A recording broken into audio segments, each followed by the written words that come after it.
तो दोस्तों जिस वक्त आप अपने खेत में तैयारी कर रहे होते हो उस वक्त ये मेथी मंडी के अंदर जा रही होती है और इस अंगेती मेथी के जो भाव होते हैं वो मार्केट के अंदर सबसे ज़्यादा अच्छे मिलते हैं। और माह में तैयार की गई मेथी 1 से 1.5 महीने में तैयार होकर मंडी के अंदर चली जाती है। अंगेती मेथी की कमी के कारण इसके भाव हमें मिलते ही मिलते हैं। तो आप सितंबर माह में यदि आप मेथी से लाखों रुपए कमाना चाहते हैं तो आप सितंबर माह में मेथी की बुआई कर सकते हैं। सितंबर माह में बोई गई मेथी के अंदर आपको कुछ एक्स्ट्रा एफर्ट लगाना पड़ेगा क्योंकि इस वक्त थोड़ा अधिक टेम्परेचर होने की वजह से आपको कुछ चैलेंज आएंगे, लेकिन इस वीडियो के माध्यम से आपको संपूर्ण जानकारी दी जाएगी, जैसे कि आप मेथी का बोने का सही समय क्या होना चाहिए, इस पर शेड्यूल क्या होना चाहिए और जो दिन रात का टेम्परेचर होता है उसे किस प्रकार से मेंटेन करें और बीज उपचार किस प्रकार से करना चाहिए, ये सारी जानकारी आपको इस वीडियो के माध्यम से दी जाएगी। तो हेलो दोस्तों, मैं हूं रामकृष्ण वर्मा। अभी तक आपने हमारे चैनल को सब्सक्राइब नहीं किया तो कृपया करके चैनल को सब्सक्राइब कर लें, बेल आइकन को प्रेस कर लें क्योंकि इस पर आपको कृषि से संबंधित वीडियो मिलती रहे। खेती से संबंधित सटीक और विश्वसनीय जानकारी सिर्फ और सिर्फ आपको इसी चैनल पर मिलेंगी। तो कृपया करके चैनल को सब्सक्राइब कर लो, बेल आइकन को प्रेस कर ले क्योंकि मैं जो जानकारी बताता हूँ वो मैं पिछले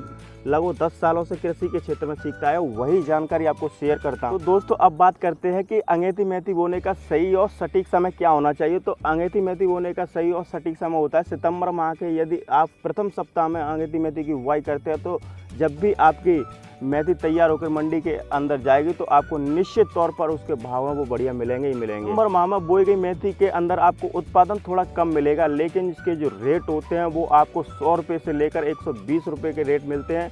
इसलिए आप अंगेती मेथी सितंबर के प्रथम सप्ताह में करें। अंगेती मेथी की बुआई करने से पहले आप अपनी सब्जी मंडी के अंदर जाइए और वहां पर जाकर मेथी के जो रेट हैं वो ट्राई करिए और आपको मालूम पड़ जाएगा कि अंगेती मेथी जो शुरुआत में जाती है वो क्या भाव मिलती है। पिछले कुछ वर्षों का ट्रेंड बताऊं तो पिछले साल जो मेथी के भाव रहे थे वो 100 रुपये से लेकर 150 रुपये प्रति किलो के भाव। तो बात करते हैं खेत तैयारी की। अंगेती मेथी की बुआई आप किन किन फसलों से पहले कर सकते हैं और अंगेती मेथी की जो फसल है वो 1 से 1.5 महीने में तैयार हो जाती है। तो जो हमारे यहाँ किसान होते हैं वो आलू की बुआई से पहले और गेहूँ की बुआई से पहले मेथी की फसल लेते हैं और ये मेथी की फसल है वो अगले महीने में ख़त्म हो जाती है। उस वक्त आप आलू की बुआई कर सकते हैं। बीज उपचार करने का तरीका वही है, आप बीज लाइए और उसे अच्छे से बिखेर लीजिए। उसके बाद साफ या कार्बेंडाजिम प्रति 2 ग्राम केजी के हिसाब से आप उस पर बिखेर दीजिए और पानी के कुछ छींटे मार दीजिए। उसके बाद बीज को अच्छे से मिक्स कर किसी छायादार शेड में 2 से 3 घंटे तक अच्छे से सुखाने दीजिए। उसके बाद आप बीज की बुआई। मेथी की फसल से जो उर्वरा शक्ति होती है वो खेत की बढ़ जाती है। फसलें मैं वही बताता हूँ जिनको आप सही समय पर और सही तरीके से करते हैं तो कोई कारण नहीं है कि आप खेती से अच्छा मुनाफा कर सकें। यदि आप अंगेती खेत की तैयारी कर रहे होते हो तो 50 केजी DAP कच्ची गोबर की खाद, सिंगल सुपर फास्फेट 50 केजी और 50 केजी नाइट्रोजन यूरिया आप अच्छे से मिक्स कर लीजिए और पूरे खेत में बिखेर दीजिए। उसके बाद जुताई कर दीजिए। जुताई आपको हैरो या कल्टीवेटर से अच्छी 2 से 3 बार कर लें और मिट्टी को अच्छी भुरभुरी बना लें। मेथी की बुआई आप छोटी छोटी क्यारियाँ बनाकर उसमें मेथी की बुआई करें और क्यारियों में जल निकास की उचित व्यवस्था होनी चाहिए। कहीं भी जल भराव नहीं होना चाहिए क्योंकि जो अंगेती मेथी होती है अगर कहीं भी जल भरा हुआ तो आपकी जो मेथी है वो पीली पड़कर धीरे धीरे सूखने लग जाएगी। अक्सर किसान सोचता है कि मैं मेथी की फसल से लाखों रुपए कमाऊंगा, लेकिन वो बीज उपचार नहीं करता है और शुरुआत में ही फंगस जैसी बीमारी लग जाती है।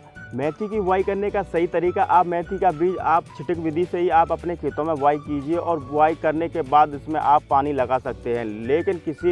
लेकिन फसल को प्रभावित करता है तो वो है खरपतवार। खरपतवार फसल को बुरी तरह से लगभग हमारी फसल को 30 से 40% तक हानि पहुंचा सकता है। तो खरपतवार के लिए हम क्या करें? तो खरपतवार आपको पेंडामेथिलिन 30% EC जो दवा आती है वो मेथी की बुआई करने से पहले आप अपने खेतों में पानी लगाने से पहले जब भी आपका खेत सूखा है और मेथी का बीज बो दीजिए। उसके बाद पेंडामेथिलिन 20 से 25 ml प्रति टंकी के हिसाब से आप पूरे खेत में स्प्रे कर दीजिए। उसके बाद आप पानी लगाइए। आपके खेत के अंदर किसी भी प्रकार का कोई भी खरपतवार नहीं उगेगा और जो मेथी है वो बहुत ही अच्छे से आएगी और जो पौधा है वो अच्छे से ग्रो करेगा और जो उत्पादन है वो बढ़िया मिलेगा। तो जब भी आपकी मेथी की फसल 10 से 15 दिन की हो जाए तो आप इसमें दूसरी सिंचाई कर दीजिए और सिंचाई करने के तुरंत बाद लगभग 1 से 2 दिन बाद आप इसमें मीराडोर 8 से 10 ml प्रति टंकी के हिसाब से स्प्रे कर दीजिए क्योंकि इस वक्त जो टेम्परेचर है वो थोड़ा अधिक होगा तो जिससे जो पौधा है वो धीरे धीरे पीला पड़ जाएगा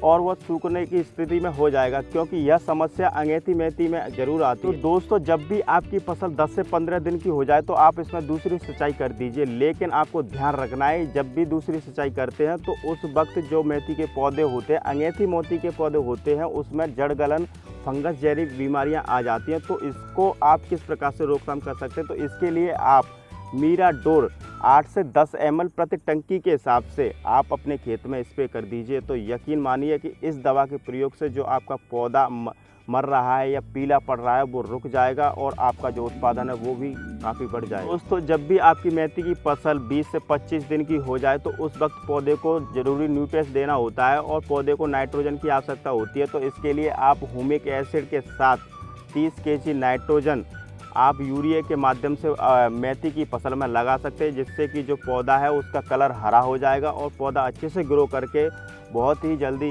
तैयार हो जाएगा। तो आप अगेती मेथी की फसल कर तो लेते हैं, लेकिन जब भी आपकी फसल हार्वेस्टिंग पर होती है तो आपको कुछ और सावधानियां रखनी है। जिस वक्त भी आपकी फसल तैयार होती है उस वक्त आपने देखा होगा कि आपके खेत में छोटे छोटे कीट आ जाते हैं जो कि पत्तियों का रस चूसते हैं और पत्तियों को जालीनुमा बना देते हैं, जिससे जो पौधे की क्वालिटी है, जो आपकी फसल की क्वालिटी है, वो बहुत ही प्रभावित हो जाती है और उसके जो रेट है वो आपको अच्छे से नहीं मिल पाते हैं। तो इसके लिए आपको कुछ सावधानियां रखनी है। जब भी ऐसी आपकी शिकायत हो, आपके खेत में मच्छर का प्रकोप हो, तो आप इमीडाक्लोप्राइड 10 से 15 ml प्रति टंकी के हिसाब से आप खेत में स्प्रे कर दीजिए। इमीडाक्लोप्राइड एक सिस्टमेटिक इंसेक्टिसाइड होने के साथ साथ वो पौधे में अच्छे से अवशोषित हो जाती है। जब भी मच्छर या कोई छोटा कीट उसे खाएगा तो वो तुरंत खत्म हो जाएगा। मैं उम्मीद करता हूँ जो आज का कंसेप्ट था वो आपका क्लियर हो चुका हो। तो इसी प्रकार की वीडियो देखने के लिए आप हमारे चैनल को सब्सक्राइब कर सकते हो, बेल आइकन को प्रेस कर लीजिए, क्योंकि आपको इस पर कृषि से संबंधित वीडियो मिलती रहेगी। जय जवान जय किसान।